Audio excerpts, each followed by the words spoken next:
박현경 기자의 인사이드 아메리카. 네, 요즘 이 휴대전화를 손에서 떼지 못하는 시분들 상당히 많으시죠. 그런데 이 청소년들은 특히 더 심한 편입니다.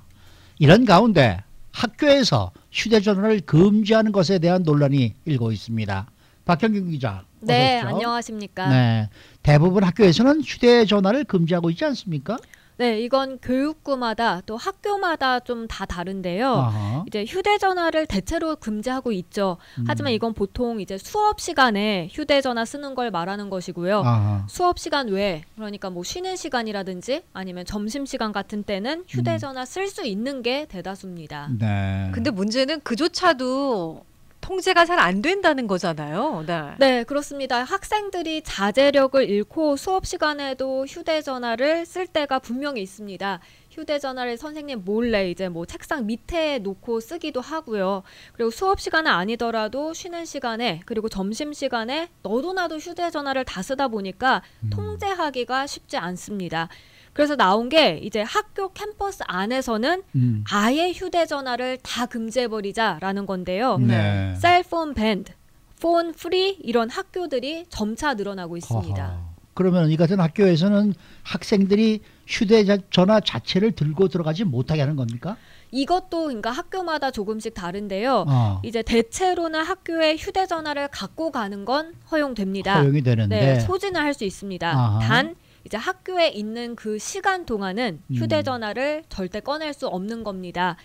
샌프란시스코에 있는 산마테오 고등학교에선 학생 1,700여 명이 재학하고 있습니다. 그래서 전국에서 가장 규모가 큰 공립학교 중 하나인데요. 네. 이 학교에서 휴대전화 금지 학교 시범 프로그램에 참여하고 있고요. 그리고 버지니아주 중학교에선 오전 9시부터 오후 4시 5분까지 휴대전화를 쓰지 못하는 규정을 도입해서 시행하기 시작했습니다.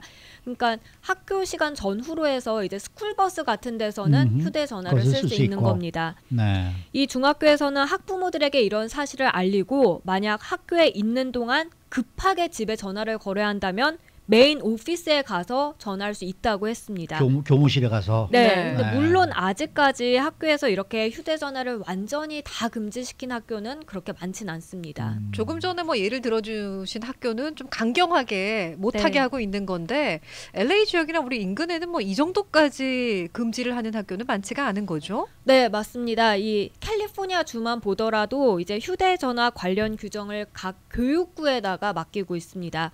지난 6월 캘리포니아 주정부는 각 교육부마다 휴대전화 규정에 대한 권한을 갖도록 허용했고요. 대다수 학생들은 이제 학교에서 점심시간이나 쉬는 시간에는 휴대전화를 사용할 수 있게끔 정해놓고 있습니다. 네. 그러니까 점점 이 휴대전화 사용 규정을 강화하는 학교들이 이제 늘어나고 있는 건 사실인데 네. 그러다가 보니까 이제 논란이 또 생긴단 말이에요.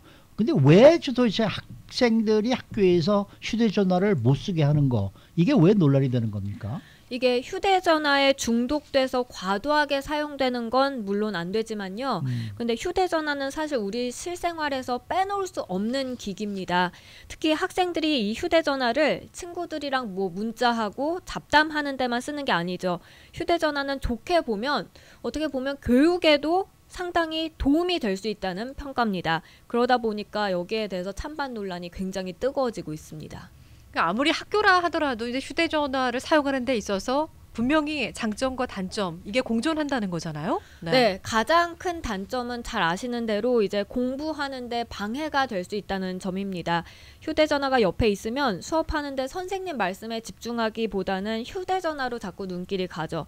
손도 가고요. 그래서 집중력 흐트러뜨리기 쉽습니다. 그리고 텍스트들 얼마나 많이 해요. 그렇죠. 네. 그리고 선생님들도 수업 시간에 학생들이 자꾸 이 휴대전화 보게 되면 그걸 그냥 무시할 수도 없고 그렇다고 계속해서 자제를 시키다 보면 선생님들조차도 한 흐름으로 이제 가르치는데 어려움을 겪기도 하고요. 그럴 거예요. 그리고 수업 시간이 아니라고 해도 이제 in-person communication, 음. 사람과 사람이 맞대고 소통하는 데 있어서 휴대전화가 절대 좋은 역할을 할 수는 없다는 지적입니다. 네. 요즘 젊은 친구들은 이제 나이가 든 연령대에 비해서 직장 생활에서 말하기 능력이 좀 떨어진다라는 이야기를 한 방송에서 본 적이 있는데요. 그 저도 본 적 있어요. 네. 네, 문자로 그러니까 짧게 문자하는 거는 괜찮은데 이제 마주보고 앉아서 대화를 하거나 아니면 뭐 전화하는 것조차도 좀 두려워한다는 설명이었습니다. 네. 근데 학교에서부터 이렇게 쉬는 시간, 점심 시간에 이 휴대전화만 붙잡고 있으면 더더욱 소통 능력이 떨어질 수밖에 없겠죠. 그거 맞는 얘기인 것 같은데. 맞아요. 네. 네. 근데 학교에서 휴대전화를 썼을 때 또 좋은 점도 있을 거 아니에요. 네, 논리적으로 보면 이제 휴대전화, 스마트폰은 신기술 아닙니까? 네. 그래서 학생들이 배우는 도구로도 충분히 쓸 수 있습니다. 어차피 스마트폰은 점점 더 발달되고 우리가 계속해서 거의 함께 살아가야 하게 될 기기입니다. 그런데 학생들이 이런 신기술에 접하게 될 시간을 자꾸 제한시킨다는 건 능력을 제한시키는 것과 마찬가지다. 이런 지적이었습니다. 예를 들어서 컴퓨터가 처음 나왔을 때 이제 처음부터 컴퓨터를 배우게 하지 않았고 훗날 컴퓨터를 배우는 수업이 제공됐죠.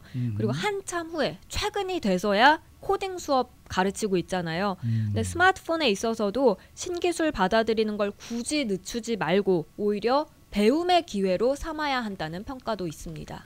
학교 내에서 이제 스마트폰을 사용하는 거에 대해서 이 전문가들 사이에서도 그 찬반 논란이 분분하네요. 네. 네, 이 조지타운 대학의 켈빈 뉴폴트 교수는 MBC 뉴스에 휴대전화는 학생들이 배우는 데 있어서 가장 큰 방해물이라고 말했습니다.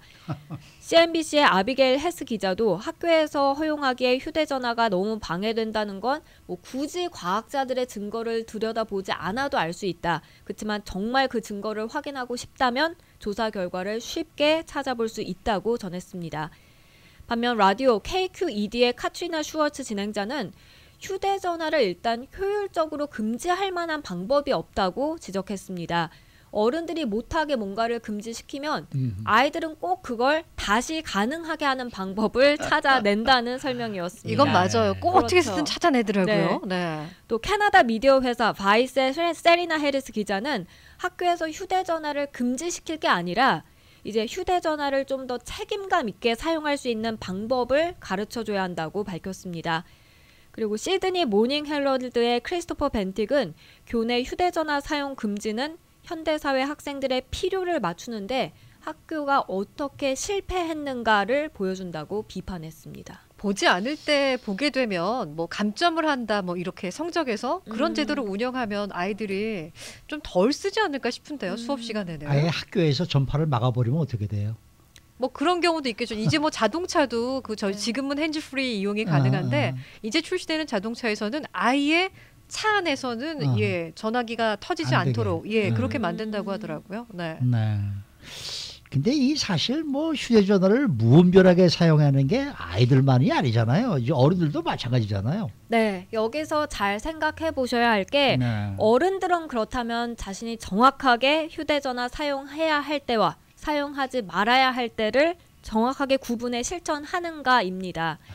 예를 들어 회사에서 일을 한다고 하면 휴대전화는 뭐 거의 무조건적으로 그렇죠. 필수죠. 네. 그런데 정말 일적인 요소에만 이 휴대전화를 쓰느냐, 휴대전화로 일에 방해되는 경우는 없나 하는 점입니다. 뭐 식사할 때도 마찬가지겠고요. 식당 가면 말이 없잖아요. 다 밤 네. 나올 때까지 조용하잖아요. 예, 네. 서로 이제 휴대폰 보느라고. 정말 그렇더라고요. 맞아요. 네. 예, 뭐 네. 부부 사이건 뭐 친구 사이건 다 자기 휴대폰만 보고 있는데 네. 저는 가장 이제 그 분별력이 필요한 때가 운전할 때가 아닌가 싶어요. 프리웨이에서 아찔한 순간을 너무 많이 봤어요. 그렇죠. 네. 잘 아시겠습니다만 이곳 캘리포니아주에서는 운전할 때 휴대전화 잠깐이라도 손에 쥐는 건 불법입니다. 만지기만 해도 티켓이에요. 네, 핸즈프리로 통화하는 것만 가능한데요. 그런데 많은 운전자들이 아직까지도 사실 운전하면서 휴대전화 손에 드는 모습 쉽게 볼 수 있습니다. 그런데 며칠 전 영국에서 정말 강력한 운전 중 휴대전화 사용 금지 규정이 추진된다는 소식이 나왔습니다. 핸즈프리는 안전한 것으로 착각하는데 사실 그 또한 위험성이 높다는 평가입니다. 네, 네. 법적 허용치만큼 술을 마신 정도로 운전하는 것과 마찬가지로 위험하다는 건데요. 네. 그래서 핸즈프리 역시 금지하자는 얘기가 나왔습니다. 근데 그 이에 대한 반응도 아주 다양하다면서요. 네, 휴대전화를 손에 안 쥐었다 하더라도 운전하면서 누군가와 통화한다는 것 자체가 사실 위험하다는 반응도 있었고요. 네. 하지만 요즘 또 새로 나오는 차들을 보면 이미 각종 화면들이 많이 장착돼서 나오잖아요. 맞아요. 네. 그런 것들이 더 위험한 것 아니냐 그런 반응도 있었습니다. 그래서 안전을 위해서라면 뭐 휴대전화 핸즈프리보다도 먼저 그런 차량에 신기술 부착하는 것부터 이제 금지시켜야 하는 것 아니냐 하는 설명이었고요. 그리고 또 휴대전화 사용이 운전자만이 이제 해당하는 게 아니다. 보행자들도 맞아요. 휴대전화 어, 쳐다보고 예. 가느라 위험성 높이는데 그것도 네. 일리가 있는 얘기예요. 그렇죠. 네. 결국 그렇게 되면 보행자들이 걸어 다닐 때도 휴대전화 사용하는 걸 금지시켜야 한다라는 목소리도 있었습니다. 네. 특히 이제 신호가 바뀌어서 빨간불이 됐는데 길을 건너가시는 분들이 휴대폰을 보고 이제 그냥 건너가면 네. 차들은 물론 사람을 보고 서겠지만 만약의 경우에 서로 맞습니다. 이제 운전자도 휴대폰을 보고 있고 이 보행자도 휴대폰을 보고 있었다고 하면 상상하기 싫은 순간이 발생을 하는 거잖아요. 맞습니다. 문제입니다. 예. 네. 그 왜 저 휴대폰 보고 이렇게 걸어가다가 맨홀에 빠지는 네. 장면들 많이 봤잖아요. 네. 그것도 그거지만은 요즘에 이게 운전하다가 봤을 때 앞차가 파란불인데도 안 가요. 그러니까 분명히 저건 뭐 100% 분명히 입니다. 맞아요. 네. 핸드폰 예. 보고 있는 거야. 100%예요. 100% 그거 보고 있는 거예요. 그러니까 뒤에서 빵빵하면 그냥 급하게 또 가고 그러는데 그래도 그 사람은 양심적으로 차가 서 있을 때나 좀 들여다봤지. 네. 운전하면서 이거 정말 위험하겠더라고요. 특히 젊은 친구들 운전하면서 네. 앞을 봐야 되잖아요. 전방 주시를 해야 되는데 네. 맞아요. 고개를 그냥 휴대폰 있는 쪽으로 푹 숙이고 앞을 보지 않아서 저러다가 앞차 혹은 옆차하고 접촉 사고나 큰 사고가 나지 않을까. 전 조마조마한 적이 한두 번이 맞아요. 아니었어요. 예. 네. 조심해야 돼요. 네. 네. 그리고 학생들도 글쎄 이게 뭐 제가 너무 나이를 먹어서 그런지 모르지만 학생들 중학생까지만이라도 좀 학교에서 금지를 시키는 것도 방법이 아닐까 그런 생각이 좀 들기도 하긴 하는데 또 들으시는 시청자 여러분들께서는 저 청취자 여러분들께서는 어떻게 생각하실지 모르겠습니다만은 어쨌든 좀 조심들을 해야 될 것 같아요. 네. 너무 지금 이 저 휴대전화에 우리가 빠져 있기 때문에 네. 참 걱정입니다. 이거 사실. 저부터도 반성. 식당 가면 꼭 휴대폰 보거든요. 예. 수고 많으셨습니다. 네, 고맙습니다. 박현경 기자였습니다.